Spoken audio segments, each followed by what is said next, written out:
What's up mga meme? It's me, Rico Morian. Welcome back to my channel, Mabuhay! Kayo po ba mga meme nakakaranas pa rin ng sobra-sobrang pagbigat ng inyo pong mga pamumuhay? Yung kumbagay ginawa nyo naman po baga ang lahat mga meme para po umalwan at umayos naman ng pamumuhay po ninyo. Pero bakit ganoon? Parang sa wala pa rin ang nangyayari mga meme. Kayo naman po yung masibag na tao. Mga righteous naman po kayo mga meme. Hindi naman po kayo na nang-aapak ng ibang tao. Yan, kayo naman po yung nagdadasal at nagsisimba mga meme. Pero bakit gano'n? Parang patuloy pa rin mga meme ang pagdating ng mga sinasabing mga kamalasan na yan sa buhay po ninyo.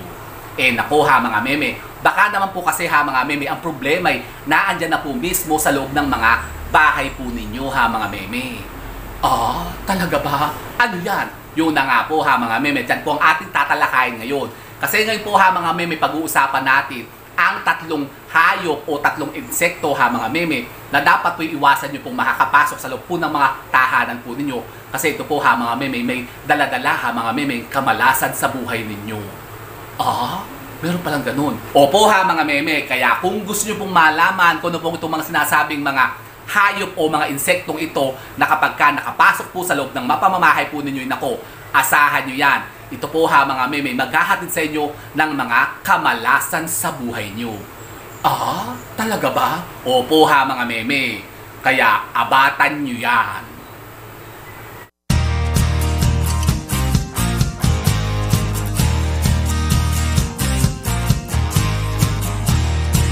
So, yun na nga po mga meme, sa mapagpalang araw po sa inyong lahat at naway nasa mabubuti po kayong kalagayan ngayon kasama niyo pong mga pamilya at mga mahal sa buhay. At sa inyo rin po mga meme na nasa ibayong dagat ngayon at nagtatrabaho para sa inyo pong mga pamilya. Dalangin ko rin po mga meme ang kaligtasan po ninyo para kayo po mga meme makapagtrabaho ng maayos dyan at makapagsuporta sa inyong mga pamilya dito sa Pilipinas. At yun na nga po mga meme, tayo po may pag-uusapan ng po isang napaka-interesting na topic ngayon mga meme. Tungkol na naman po sa mga sinasabing mga kamalasan na yan na maaari po nating maabatan sa loob po ng mismo nating mga tahanan. Opo mga meme, kasi baka po kayo po mga meme nakakaranas pa rin ng soba-sobang mga pagdurusa ngayon, kabiguan, kahirapan mga meme. Yun na nga, sinasabing mga pinakamatitinding kamalasan sa buhay. Nako, sus Mariosep, pagkaganyan po mga meme, negatibo po yan. Pues, yan po mga meme, kontrahin natin. Pero ano ba yung mga sinasabing mga hayop yan, o mga kulisap na yan, na maaari nga pong makapasok sa loob ng ating bahay, na maaari magdulot nga sa atin ng kamalasan, yung pagbigat ba ng buhay? Ito po mga meme, meron po tayong tatlo na sinasabing wag nyo pong hahayaan na makakapasok sa bahay po ninyo o magkakaroon kayo dito sa loob ng tahanan ninyo mga meme. Ito naman po mga meme, share na po natin dati sa ating mga previous na mga videos, pero marami po kasi ang nagtatanong mga meme kung ano ba daw po yung mga dapat gawin o kung paano po sila natin kukontrahin mga meme. Sinasabi mga hayop na ito na yun na nga, maaaring magbigay sa atin ng pagbigat ng ating mga pamumuhay. Opo mga meme, kaya iisa-isahin po ulit natin yan mga meme, yung sinasabing mga insektong yan na baka nga kayo po mga meme, meron na nito sa loob po ng mga tahanan po ninyo. Ano ba yung mga yan? Number 1 po mga meme ay ang mga anay. Nako, ang mga bahay nyo po baga mga meme, inaanay na. O baka kayo po mga meme, may mga napansin na dyan ng mga pinagbabahayan na po ng anay. Nako, Mariosep. Nako, baka bumaksak mga meme, makisap niyo po ninyo.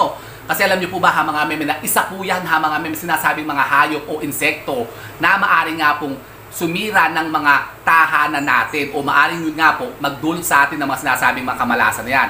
Kapag kasi po mga meme, mga bahay po ninyo inanay na, nako, dyan na po mga meme mag-uumpisa. Literal po mga meme na pababaksakin po yan ng buong bahay nyo. Masisira syempre mga meme yung mga kahoy-kahoy dyan, yung mga poste, mga halige, yung mga kisame nyo, bigla lang bumaksak sa ulo nyo, hindi nyo pa alam, kayo natutulong na ganyan, biglang bumaksak na yung mga kisame nyo sa mukha nyo mga meme Hindi negative yun mga meme, baka mabaksakan pa kayo ng mga ilaw-ilaw nyo o yung mga chandelier. Tapos naku, Mariosep, kapag kaganyan po mga meme, negatibo po yan kapag ang bahay nyo po ay inaanay na. Kasi alam nyo po ba mga meme, na sa mga matatandang mga paniniwala po ng ating mga ninuno, ang anay po mga meme, isa, number 1 po yan na nakakapagbigay nga po ng sobrang problema sa buhay. Hindi kayo mawawala ng problema mga meme sa buhay po ninyo kapag kayo po inaanin ang bahay po ninyo. Naku, napakabigat niyan mga meme. Halimbawa yung kayo po may mga problema ngayon, tapos patuloy yung dadami kasi yan mga meme. Halimbawa kayo po nagkaroon ng problema ngayon, tapos bawa sa pera, lagi kayo walang pera mga meme. Lagi kayo lubog sa utang. tapos lagi kayo walang budget ha mga meme. Tapos nasolve yun sa problemang ganyan. Nako, may kasunod pa po yan ha mga meme na hinahatak ulit na isa pang problema. Kumbaga hindi kayo titigilan yan ha mga meme kapag kayo po'y inaanay na ang mga tahanan po ninyo. Kaya abatan nyo po yan ha mga meme. Kasi madalas yan yung sa mga light materials bagang mga bahay, yung mga kahoy-kahoy. Kaya lang po mga bahay kasi yun ha mga meme, mga nauso, yung mga modern mga houses, pagka nagpapagawa, syempre ang mga ano na yung mga simentado na, tapos yung mga steel trusses na ginagamit ha mga meme para hindi na mangangat-ngat ng mga anay. Yan ha mga meme, maganda po yung gano'n. Cut yung mga bubong na ganyan, yung mga ano na rin, buhos na rin ha mga meme, pati yung sahig, wala nang gumagamit masyado ngayon ng mga light materials baga yung mga kahoy-kahoy. Kasi nga, yan po ha mga meme inaanay kapag kayo po'y nakatira lalo ha mga meme sa mga bundok-bundok bagay, maraming lupa. Nako, dito nga po sa amin ha mga meme, maraming anay. Sa Laguna. Opo ha mga meme, kaya dito po halos mostly po ako nagpapagawa ng bahay po dito, yung parang mga modern houses na, yung mga nabuhos na, mga steel trusses na ginagamit ha mga meme. Kasi daw uso kayo yung mga dati-dati mga ginagamit, mga kahoy, mga kokolamber. Kokolamber? Abay, opo ha mga meme, meron ganun mga gumagamit pa ng kokolamber, mga kawayan ha mga meme sa bahay. Pero ano po ba ha mga meme, na meron po ako napuntahan na isang lumang bahay po ha mga meme, gawa lang po siya sa kawayan. Bamboo house po siya ha mga meme, pero ang laki. Ang ganda ha mga meme, air condition pa yon. Tapos may tiles ang sahig. Pero alam nyo, wala kang makikita ha mga meme kahit isang piraso ng kahoy na inaanay. Kasi yung bahay po nila, tinrip po. Na-trip nila, ginamot. Ginamot? Opo ha mga meme, meron pang gamot dyan sa mga anay. I-spray nyo po yan ha mga meme sa bahay po nyo o mismo sa lupa mga meme. Kasi ang mga anay po ay nakatira po sa lupa. Talaga ba? Ano ba? Parang hindi nyo alam ha mga meme. Opo, ang mga anay nanggagaling na sa lupa, gumagapang yan. Tapos, nagbibuild sila ng mga bahay nila dyan. Yung parang, ano ba yung tumbok na gano'n? Yung parang tumbok-tumbok, yung parang nuno sa punso. Di ba sabi nga ng mga, ano yung matatanda, tinatakot yung mga bata yun. Nako, may nuno dyan, may duwende dyan. Nako, hindi po totoo yun. Hindi po totoo yan ha mga meme, yung mga bundok-bundok daw ng ganyan parang nuno sa punso. Meron daw po yung mga duwende, hindi totoo yun. Ang meron doon, reyna. Reyna ng anay. At yun po ha mga meme, ang dapat yung mapatay. Kasi yung mga sinasabing mga duwende-duwende nung matatanda, panakot lang po yun ha mga meme sa mga bata nung araw. Kasi yung sinasabi na huwag kang lalapit yan kasi baka kay manuno. Hindi po totoo yun. Kasi tayo po ha mga meme pinaiiwas doon kasi baka kayo po ha mga meme sugurin o atakihin ha mga meme ng mga anay. Baka maapakan nyo nga po yung mga reyna nila ay magagato sa inyo. Tapos sisirain nga po niyan ha mga meme ang bahay po ninyo. Pero dapat po yan ha mga meme, inano yan yung tinitrate, yung mga lupang ganyan. Tingnan nyo yan ha mga meme, bawa kayo yung mga lupa-lupa dyan, bakuran po ninyo. Baka kayo po ha mga meme, mga tinutubo dyan ng mga punso. Yung punso po ha mga meme, yung lupa na umumbok na ganun. Nako, abatan nyo yan, merong anay dyan ha mga meme, tanggalin nyo agad dyan. Kasi malas po yan sa buhay. Opo ha mga meme. So yun po ang ating number 1, ang mga anay. Ang pangalawa naman po ha mga meme, ay yung sa katawan po natin mismo. Nako, meron pang ganun. Opo ha mga meme, ano yun? Yung pong mga kuto. Nako, bakit naman kayo kinukuto ha mga meme? Nako, parang sablang naman. Parang ano kayo, di ba kayo naliligo? Alam po kinukuto ha mga meme, mga bata lang, yung mga batang galgal, yung mga paslit ha mga meme na takbo ng takbo sa arawan. Yan sila yung kinukuto tapos hindi naliligo sa gabi, natutulog na lang idire-diretso na. Yan po ang madalas kinukuto. Pero halimbawa kayo naman po yun, ako, matatanda na kayo, kinukuto pa kayo, nako, napakasamblang naman. Ano, burra sarili? Kaya kinukuto. Kasi alam niyo po ba ha mga meme, ng kuto po ay isa rin sa sinasabing mga hayop o mga kulisa po yan nga, insekto, na maaaring makapagdulot nga po sa inyo ng kamalasan. Talaga ba? Opo ha mga meme, huwag kayo talaga ba dyan? Totoo po yan. Kasi alam niyo po ba ha mga meme, meron paniniwala natin matatandang mga inuno na kapag ka daw ang mga ulo daw po, yung ulo nyo kinukuto, nako, hindi kayo hindi makakatulog. Siguro kung immune na kayo ha mga meme, talagang malas po kasi yan ha mga meme, sabi ng matatanda, nako kuto, tanggalin mo yan, buhusan mo yun ng gas, tapos ilaban mo yung ulo mo para matanggal ang kuto. Hindi, lagyan daw po ng langis ng nyog para mamatay yung kuto. Kasi buwisit yan ha mga meme ang kuto. Tapos halimbawa kayo po ha mga meme, may mga kuto. Tapos kayo suyod ng suyod. Yung suyod, alam niyo yung suyod? Yung parang suklay na manipis, yung suklay ng incheck na pinanggaganon. yung dalapating kayumat, pagkain ano nyo, yung supply yung ganyan. Tapos kayo po ha mga meme, nagsusuyod sa mga lamesa po ninyo. Ano ba sa lamesa, sa hapagkainan? Wag na wag nyo pong gagawin yan ha mga meme, kasi kayo magkakanda malas-malas ang buhay po ninyo kapag kaginawa nyo yan. Yung pagsusuyod po ha mga meme ng kuto sa mismong lamesa po ha mga meme na kinakainan nyo. Malas yan ha mga meme, pinagbabawal yan na matatanda, kayo wag nyo gagawin yan. Pwede kayo magsuyod siguro sa labas ng bahay. Diba sa garden o kaya sa may lanay. Lanay? Talaga ba yung lanay? Mayaman. Sana all. Oh, doon kayo sa labas magsusuyon, magtanggal naman kayumat ninyo. Tapos para diretso na mataboy nyo na siya ha mga meme sa labas ng bahay. Pero wag po kayo yon nga, sabi ko sa inyo, magsusuyod ng mga kuto sa mismong hapagkainan po nyo kasi malas po yun. Opo ha mga meme, totoo po yan. At may nagtanong po sa atin ha mga meme, kasi dati po i-vlog na rin po natin to sa previous videos natin. Kasi di ba nabanggit ko po noon ha mga meme, ng mga kuto po ha mga meme ay nakarating po yan ha mga meme sa 7 bayan. Hindi pala 7 bayan ha mga meme, mali pala ako doon. 7 ulo lang pala. Naku, 7 bayan. 7 ulo. Yan po palang mga kuto ha mga meme, sa isang gabi, palipat-lipat po yan ha mga meme sa 7 ulo. Hindi pala 7 bayan. Naku, napakalayo naman 7 bayan, inaabot ng kuto. Ano lilipad? Yun nga po, 7 ulo daw po ha mga meme, pinupuntahan niya sa buong magdamag.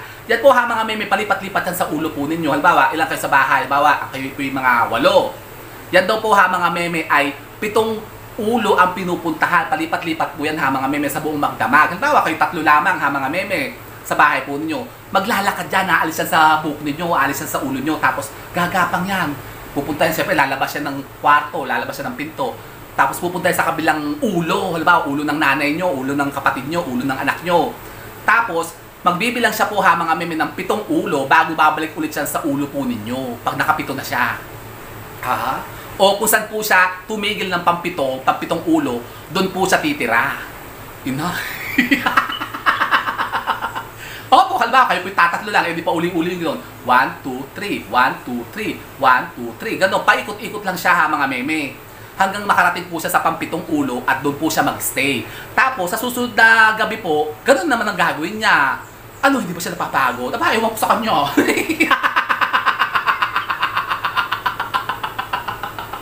Sa seryoso. Pero bahala na sa buhay niya kasi hindi napapagod. Pauli-uli siya ha mga meme.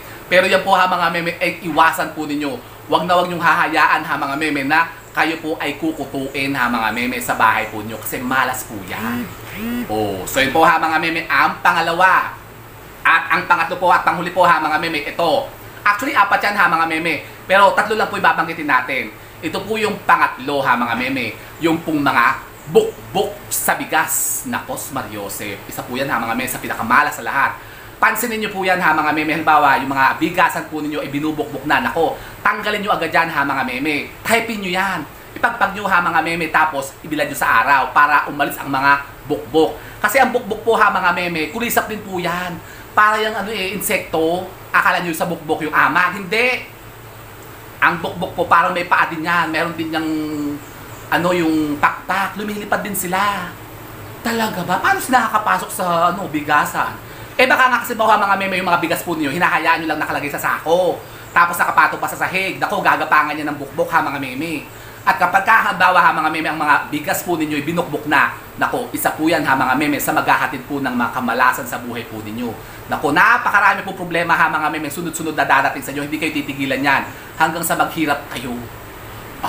Talaga ba? Opo ha mga meme, kaya yung bigasan, nililinis din po yan ha mga meme. At diba sabi ko nga sa inyo, ang mainam na paglilinis o pag-refill po ng ating bigasan ay tuwing araw ng Biyernes. Yan, kanya po gawin po ninyo halimbawa kapag gumagamit ng mga yung mga dispenser.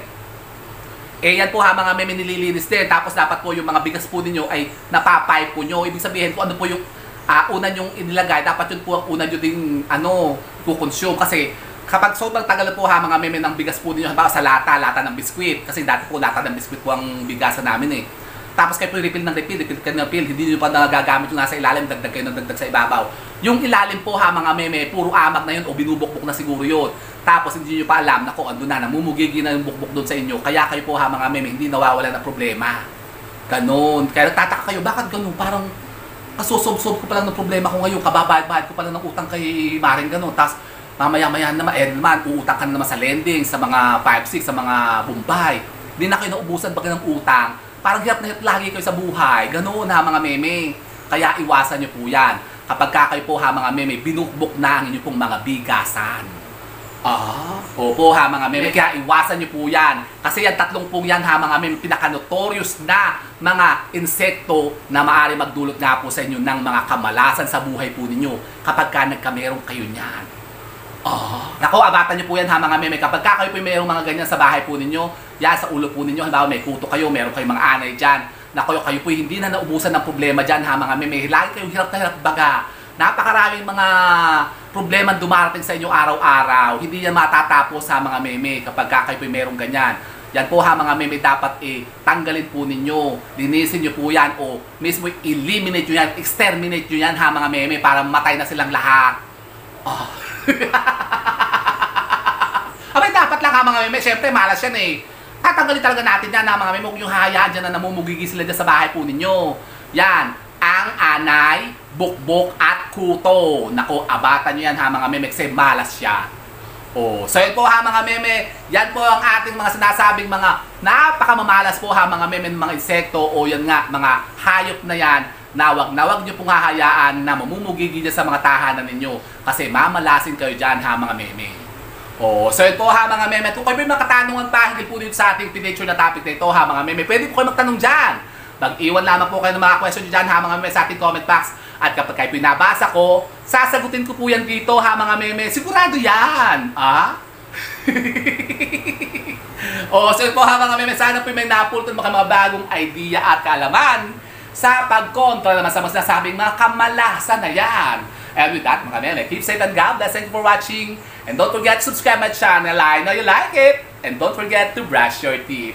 Bye mga meme! Tsaka maligo-ligo kayo para hindi kayo kinukuto.